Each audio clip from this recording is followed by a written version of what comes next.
So there are four basic phases which causes the cycle of contraction and relaxation.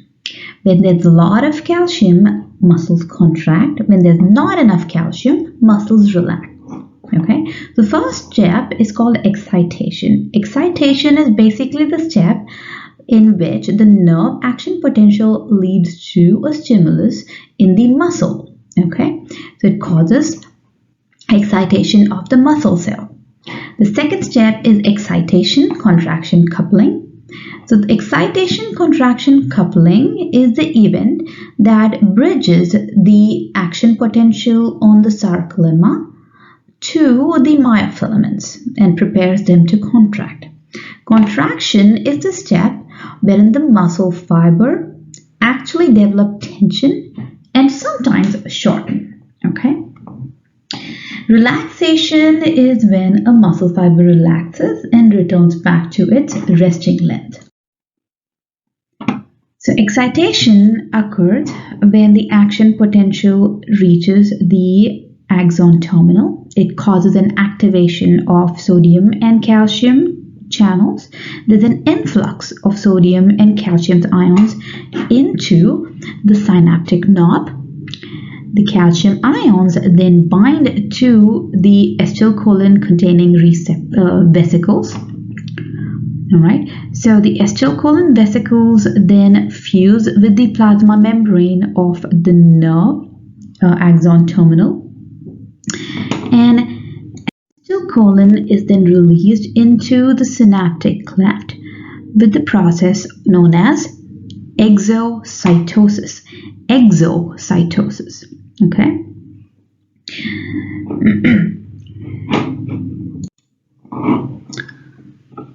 The muscle cell, which is the postsynaptic cell, contains receptors for acetylcholine. So these purple receptors in here are the acetylcholine receptors. The acetylcholine molecules bind to the receptor. So each acetylcholine receptor can bind to 2 acetylcholine molecules, and this causes activation of the sodium channels. Sodium ions then enter the cell. The sodium potassium pump also gets activated, and potassium ions leave the cell, and it causes a shift in the membrane potential from -90 to a whopping positive 75 millivolt, which is a big jump. Okay, so this change in action potential and the electrical charge is called end plate potential. You can see the shift from -90 to positive 75, and this is called depolarization because a negative charge shifts towards a positive charged.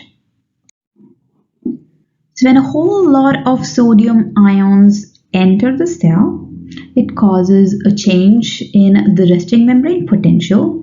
This activates more calcium channels, voltage gated calcium channels to open up, and there's an influx of calcium ions into the muscle cell. Okay, this leads us to the next stage known as excitation contraction coupling. Now in excitation contraction coupling, the action potential spreads down the T tubules. So you're not allowed to forget the anatomy of the muscle just yet. T tubules are the structures that allow transmission of the action potential very quickly deep into the muscle cells. Okay, so the action potential spreads down the T tubules, and this activates the calcium channels into the sarcoplasmic reticulum. So when calcium ions bind to the receptor in the sarcoplasmic reticulum, calcium leaves the sarcoplasmic reticulum and enters the cytosol. So in the cytosol, you have actin and myosin filaments which are waiting for calciums to rush in. Okay. And when calcium binds to the troponin molecule, which is a regulatory protein on the actin, it pulls on the tropomyosin string and exposes the active site on the actin. The myosin is now ready to attach to the binding site on the actin. So the interface between excitation and contraction is called excitation-contraction coupling, wherein the action potential triggers the release of finally the calcium ions from the sarcoplasmic reticulum, which leads to the exposure of the binding sites to allow contraction. Now in contraction, again, we looked at the cross-bridge cycle formation. The ATPase in the myosin head hydrolyzes an ATP molecule. It still remains attached to the head of the myosin molecule, but it changes the shape and it docks the myosin head. The myosin head gets cogged in position, extends, and remains attached to the binding site on actin. And then the myosin releases ATP and PI and it pulls on the actin filament. So this pulling causes contraction of the actin filament and it pulls the Z lines or the Z discs closer to the M lines of the muscle. After the muscle gets activated, acetylcholine needs to break down. If not, the muscles will remain contracted and this will cause the contraction of important muscles like if it happens in the bronchi, you will not be able to relax your bronchial muscles and you won't be able to breathe. Okay, so acetylcholine needs to break down after stimulation or activation of the muscles. Okay, so this is where acetylcholine esterase comes in. So once the nerves get activated, acetylcholine esterase breaks down acetylcholine molecules and the nerve stimulation stops. When there's no acetylcholine, the whole process gets reversed. The calcium ions get sucked back into the sarcoplasmic reticulum. And while calcium is sucked back into the sarcoplasmic reticulum, simultaneously calcium is removed from troponin. And troponin changes conformation and pulls back the tropomyosin in a manner that the tropomyosin blocks the active site on the actin. And for all this to happen, ATP must bind to the head of the myosin. So relaxation requires binding of ATP molecules to the myosin head. Because when ATP binds to the head of the myosin, it changes the conformation of the myosin head and pivots the myosin head to release the binding site.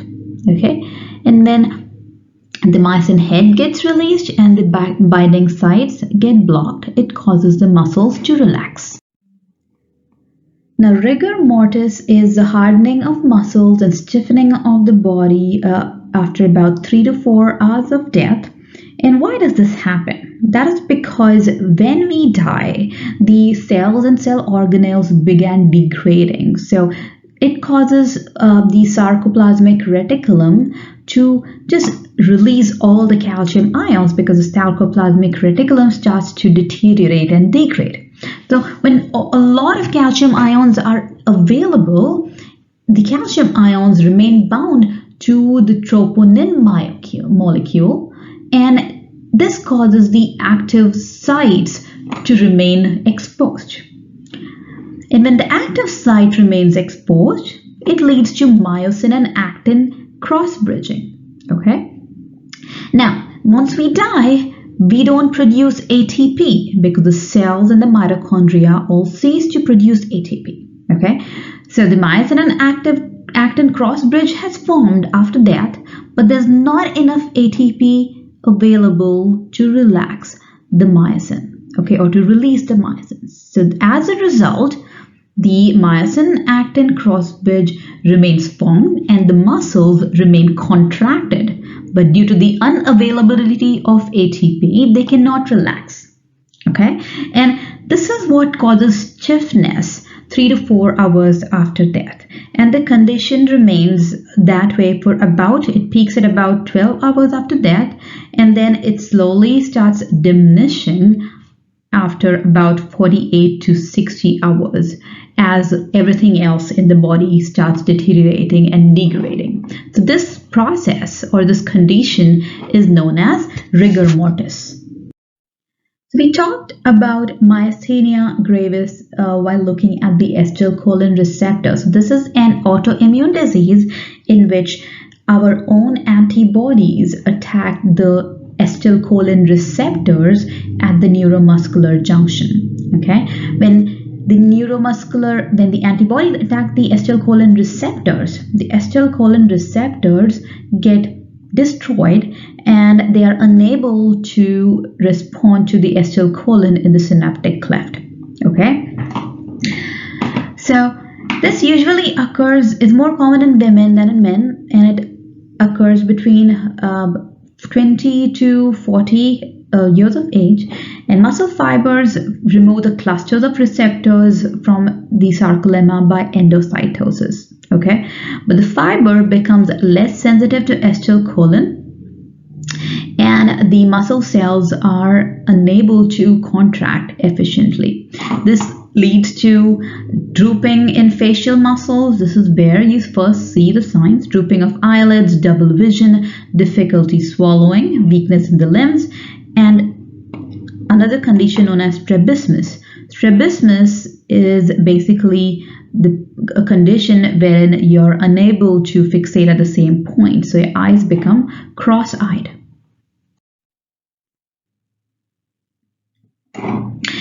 So like I said, myasthenia gravis can be managed, but it cannot be cured. It is treated by using a whole bunch of cholinesterase inhibitors, to break down the acetylcholine. So the acetylcholine can stimulate the cells for much longer. Okay, keep in mind the receptors are no longer available, so we need to allow the acetylcholine molecules to hang around as much possible, so the muscle cells can utilize the acetylcholine as long as they can. Okay, we also use immunosuppressive agents to ease the immune system to prevent an exuberant attack of the immune system on the acetylcholine receptors. And thymectomy, or the removal of the thymus, has helped to dampen the immune response that causes myasthenia gravis. And plasmapheresis is the method which is used to remove harmful antibodies from the blood plasma. So all of this has found to reduce the effects of myasthenia gravis, but this condition cannot be cured.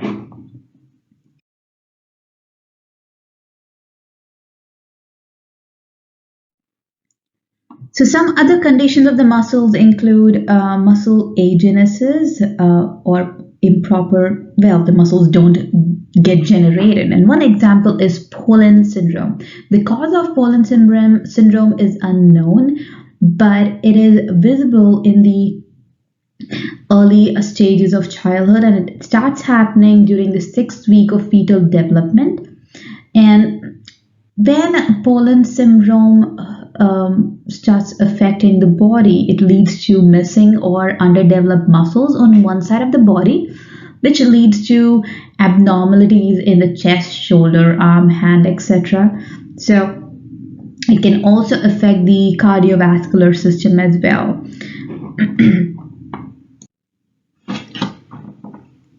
So some other conditions which are common include hernia. Hernia can be in the umbilical region, inguinal, or the diaphragmatic or the abdominal region. What causes hernia is basically a combination of pressure and opening or weakness around the muscle or the fascia of the muscle. And this causes basically an organ to push through or peep through the tissue or the weak spot. Okay, so the hernia cannot just go away on its own. It needs to be surgically fixed. Now, one common hernia that you probably heard of is inguinal hernia. Men are more at risk for inguinal hernia, especially due to a condition known as cryptorchidism. Cryptorchidism, I think I should write that down.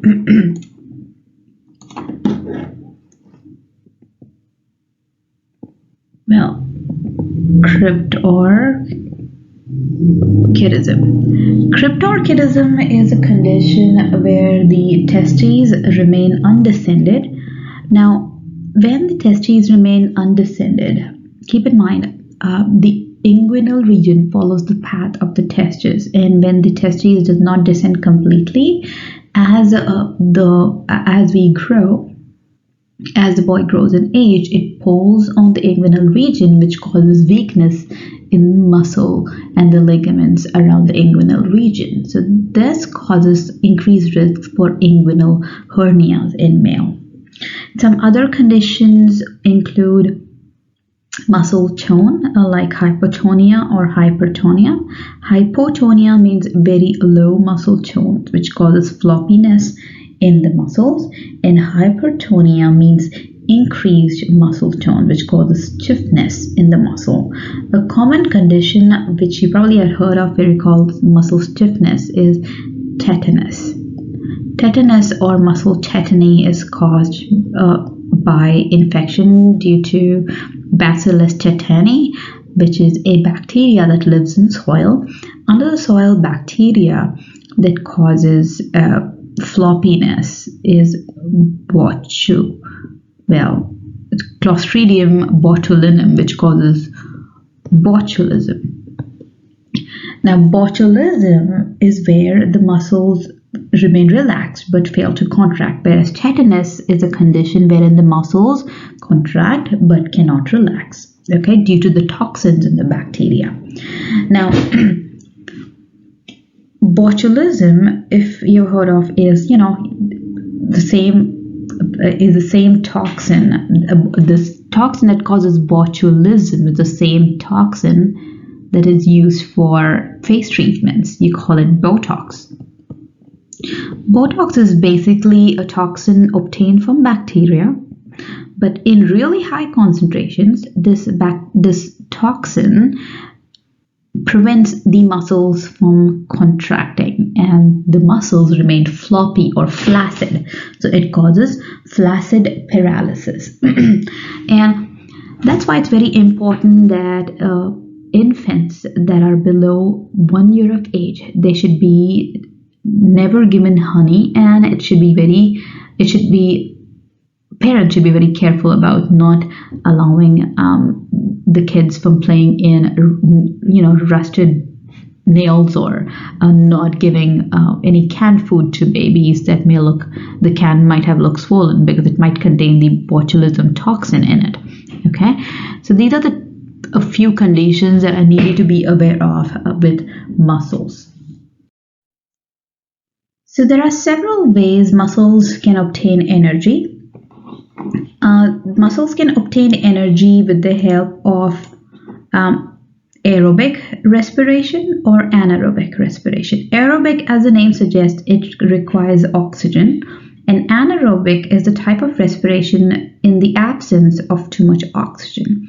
Okay, so ATP for muscle contraction usually is the first choice, obviously, because if you don't have enough ATP, muscles start performing anaerobic respiration, and when muscles perform anaerobic respiration, it leads to deposition of lactic acid in the muscles, which causes soreness in the muscle. So if you are somebody who work out not very frequently, and when you do work out you have extreme pain in your muscles, that is because your muscle cells end up producing lactic acid, and that lactic acid causes pain in the muscle.